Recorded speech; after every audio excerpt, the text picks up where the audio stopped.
Hey guys, we're back in Rounders 2 today for another guide video, but this time we're going to go slightly more in depth on the gear crafting. But before we start, I just want to quickly say, please hit the like and subscribe button on this video to help grow the channel and get these guides to more people. Right, thanks guys. So let's head on over to the crafting screen. But first, actually, I'm going to quickly show you how to get the materials you're going to need to start crafting gear. So if we come, if you've been doing the campaign, you'll go through and you will get these hunts. So you want to unlock these and do them on the highest difficulty you can. So the two important ones are number 7 and number 9. For hardwood and gold ingots, gold ore even. So they're going to be the two most important ones. So to get the materials for the gear, just make sure that you're using rice on these to get a supply to be able to craft the gear. Right, now that that's out of the way, if we actually come on over to the crafting screen, where is my gear crafter? Here she is. So you can either use Layla, I think it's called, or Fred. Fred will be the easier one because you just get him right at the start of the game. So as you start, you'll only be able to craft these first 4 normal gears. And it's quite simple. You just want to come in, craft some for your characters, and then you will level up the skill. You know, you'll work your way up. And I would recommend you just to completely skip SR gear. Because once you get to this stage, you can just craft low rarity gear to be able to get to the level to craft the ultra rare gear. Right, so say you've crafted your normal gear, you know, you've unlocked being able to craft ultra rare gear. Now at first, I would say it's best just craft some for your characters because there'll be a massive power boost at that time. But the way the gear crafting works is, say you want to craft this piece of gear here for a physical type DPS. When you actually craft the gear, as it says up here, you know, you're going to get this Evil Dragon's Blade 1 to Evil Dragon's Blade 4. So basically, when you click the craft button, you know, use the materials, you're just going to get a chance of it being between a 1 and a 4. And depending if it's a 1 or a 4, these stats will innately be higher, so as you can see there. And quickly, another thing, these ancient crystals, you will also need those to craft the ultra rare gear, which you get from the last night in the menu. So you want to try and push your last night as high as you can as well to get those daily. So now there's a lot of gear to choose from, but I'm just going to be going over the basic ones that you want to be crafting for most of your units here for PvE. So for physical attackers, it's like this one I showed before. Attack and crit damage. And then the magic equivalent is this one. Travel God's Friend. So these two are for the weapons. Now for the armor, there's this one for physical, 2 defense %, and there is this one for magic, 2 magic resists. The last 2 pieces of gear that you want is this here, the Venomous Touch. This just gives you a bunch of crit damage. Now in this game, the reason why you just want to get crit damage is because the buffers are able to buff your crit rate enough to where you will be able to crit the enemies most of the time. So just getting the crit damage is what you need for PvE. And the last piece of gear, there's actually a couple different variations of what you would get, and I'll show you how to distinguish that now. So if I come on over to my character screen and choose, let's just choose Lavencia for example.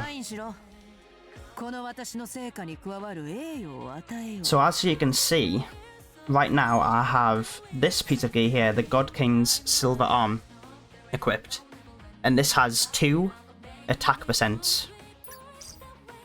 So if we go back to the info of the costume, you can see on the right this Bonding stat. You can see that she has flat attack here, and her weapon has flat attack as well. So you can see she's kind of missing some percent to help balance out the actual attack. So that's why you would most likely want to put on more percent. So if I actually go to the crafting screen, just to show you, it's that one. It's got the 2 attack percents, but the other one you can use is this one that's got attack percent and flat attack. But because Levencia already has a majority flat attack in her kit, it's better to give her some more percent to balance that out. So basically that's how you kind of want to choose those for your characters, depending on your bonding stat for your costume. I would choose what gear you put on. It's not too much of a stack in, so I wouldn't worry about it too much. But if you really want to dig deep on that system, then I would balance the percent and flat attack that you gain as much as you can. Right, so at this point, I'm just going to assume you've got you've crafted a gear and it's a 4. So who has a 4 on my account? Let's just go to my actual bag. Right, so here. It travels God's Friend 4. Say you crafted this. The next thing to go over is this upgrade rank, which is basically just assumes it increases your stats up here, this flat magic and the crit damage, dependent on the position of these letters and what letter it is. I think it goes from C to S, and when it's on the right side here, you can see mine is BBS. If the S is on the right side, that's the best outcome for the actual, like, for that letter. But obviously each individual one can be an S, which is just extremely rare. So you would refine your gear, and here, which takes gold and these refinement powders. Now you get a bunch of refinement powder just by playing the game and doing the events. So it's very important that you're making sure you do the events to get enough of this stuff. But as you can see, I've got 271,000, and I've refined a bunch of gear to be a usable, a pretty good state when it comes to the upgrade rank. So the actual good upgrade ranks would be BBS is a really good one. Let's see which other ones are pretty good. So as you can see on this one, I've got CSS, which I'm pretty sure that's better if I quickly look. Yeah, look, this one's got slightly more crit damage, more magic attack. I think this is realistically kind of nearly the best you can get without using loads of your refinement powder. So I would say that if you get an S on the end, or even if you had like 2 A's, that's still pretty good. So yeah, now we'll look at this refinement page. This is basically where you get your substats on your equipment. And as you can see on this one right now, I've got 2 crit damage and 1 flat HP. Obviously, this flat HP is not something you would want. So if I really wanted to reroll this, because luckily in Brandus 2, they let you lock the gear, lock the individual substat that you want to keep. And as you can see at the bottom, when I click this, it increases the amount of, what's this called again, refining crystal that you will have to use. So it does get more costly if you're trying to really perfect the gear. I'm just leaving this on this right now just for the fact that through my whole stats of my character, it was this on. Let's quickly look at Dalby. Where is Dalby? There she is. So as you can see, my Dalby's got pretty decent stats, that's why I'm not sweating out getting more. Obviously I could in the future, but I'd say as a base guideline, around 1800 magic attack or attack and 600% crit damage is a really good point to be at. Obviously, as you can see, I'm missing a bit magic attack, so I could do a bit more, you know, trying to get better stats on my things. But let's get back to these substats. So on most of your gear pieces, it's pretty simple. You just want to get crit damage and magic attack percent or physical attack percent, dependent on the type of DPS you're building. So this piece right here is what I would consider this a pretty perfect piece, nearly. It's got 2 crit damage and it's got 1 magic attack percent, which is really good. So as long as you get pieces like that on all of them, you know, as you can see, even this one's, you know, not really, you don't really need this crit rate, but we still have these good stats. Now, with the chest piece and the helmet on the characters, if you're using a magic resist one, it is not possible to get physical attack percent on the gear. And when you're fighting bosses in this game, once you get to the higher levels of the bosses, they will do too much damage to the characters unless you equip the type of damage type that the boss does. So what I think is best to do on these, on the chest piece and the helmet, is to just dump all your crit damage stats onto these, because it will be universal for all your characters and they will all be able to benefit no matter what type of armor they are wearing. So yeah, let's take a look at, just to show you what I mean.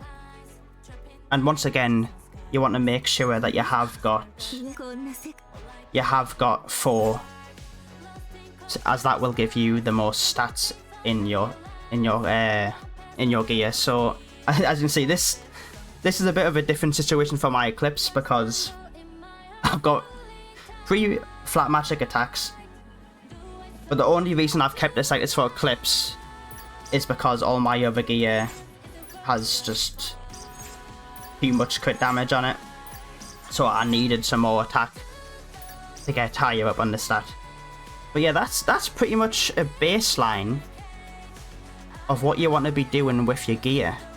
Now I think there's one more thing that I missed out on, I'll just need to tell you quickly, which is, if we go back to just when you're in game on the screen, just one more thing where you can get a bunch of your gold and hardwood daily to be able to craft more gear, is in the story packs. So I think it's it's slightly different story packs to what you did for the hunt.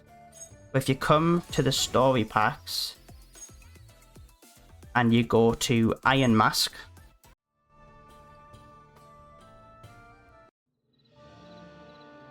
daily, what you can do is use the search function down here, which you'll just have at the start of the game with the main character. You can use this and it will highlight all things you can take on the map. Right now it's empty because I've already done my daily searches.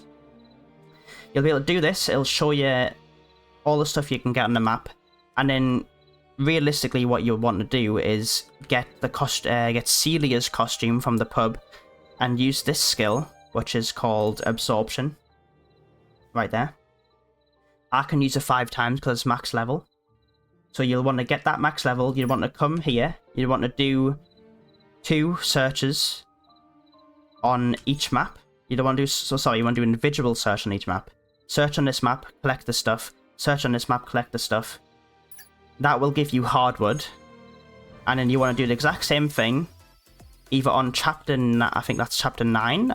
No, it's the second last chapter in the game, the Song of Snow. Or if you're not up to that point yet, you can, I believe you can do it in this one here, Fury Angel. If you go down into the mines in this area, just do the same thing, and that will give you gold ore. Yeah, I think that's gonna be it, guys. That's kind of all you need to know about crafting PvE gear.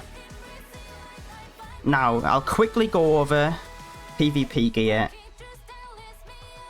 Obviously, that's not as important for progressing your account as PvE gear is, but let's take Venica for example. Since I'm using her right now in PvP, it's a very similar sort of thing, except instead of focusing on crit damage for your stat, you want to be focusing on crit rate, because you want to make sure that in PvP that you are critting the enemies, as it will basically make you win more battles.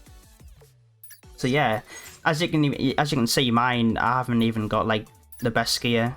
I haven't focused too much on the PvP right now. But as long as you're focusing your crit rate mostly, you'll have a much better time in PvP. And the crit rate gears are this one, the Ring of Fury, and the Warmth of the Brazier. So yeah, that's gonna be it for this one, guys. I hope you enjoyed the video, and I will see you next time for some more gacha content, which is going to be probably the massive 6% banner on Blue Archive. So we've got that to look forward to. Thanks guys, I'll see you in the next one.